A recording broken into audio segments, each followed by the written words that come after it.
How to log into Target REDcard online account. Hey guys, in this video I'll show you how you can easily log into your Target REDcard online account. So let's just jump right in. First thing you have to do is go ahead and open up your web browser. And then here you can just search for Target REDcard login. So just search for Target REDcard. And then you can just go ahead and click on the Target Circle card option here. Click on it. And once you are here, you will be asked to sign into your account. So tap on the account icon at the top right corner. And then from here, you can just go ahead and click on the Target Circle. Now just go ahead and tap on the Target Circle app. And then here you have an option to enter your phone number or email to continue.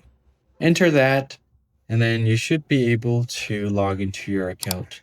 And once you've entered it, just go ahead and enter your password, and you should be able to log into your Target REDcard online account. If you found the tutorial helpful, be sure to hit the like button down below and subscribe to our channel. And I'll see you guys on the next one.